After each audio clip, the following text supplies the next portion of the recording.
मागील 115 दिवसापासून दिल्लीच्या बॉर्डरवर सुरू असलेल्या किसान आंदोलनाला पाठिंबा जाहीर करत केंद्र सरकारद्वारा लावलेल्या 3 कृषी कायद्याच्या विरोधात 26 मार्चला महाराष्ट्रभर काँग्रेसचे धरणे आंदोलन होत आहे। पुलगाव काँग्रेस कमिटी अध्यक्ष सुनील ब्राह्मणकर यांच्या नेतृत्वाखाली हे धरणे आंदोलन तहसील कार्यालय येथे करण्यात आले असून नायब तहसीलदार यांच्यामार्फत काळे कायदे रद्द करण्याची मागणी करण्यात आली आहे। जवळपास 120 दिवसापासून शेतकऱ्यांचं आंदोलन दिल्ली येथे सुरू आहे।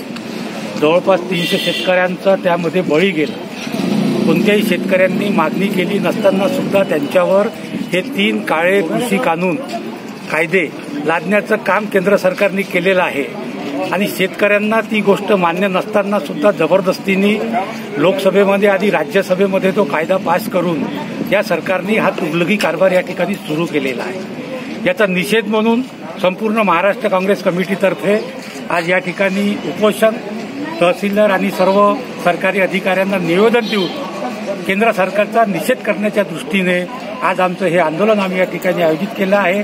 आंदोलनामध्ये जिल्हा उपाध्यक्ष रमेश सावरकर, पवन साहू, भागवंत सिंग ठाकूर, शरीफ मोला, गोपाळ तिवारी, बंटी सोनी, धोपटे, स्वप्नील ढोमणे, राजन ढोमणे, रंजना पवार, चंद्रकांत पवार, अश्विन शाह, संजय डबोडे, राजू आटे, राजेश खोडे आदी उपस्थित होते। 3 कृषी कायदे म्हणजे जनतेवर लाटण्यासाठी गेले ते त्यांनी तात्काळ मागे घ्यावे यासाठी आम्ही आज 11 ते 4 वाजेपर्यंत काँग्रेस पक्षातर्फे आज बंद पाळत आहोत। अश्विन शाह, विदर्भ न्यूज, पुलगाव।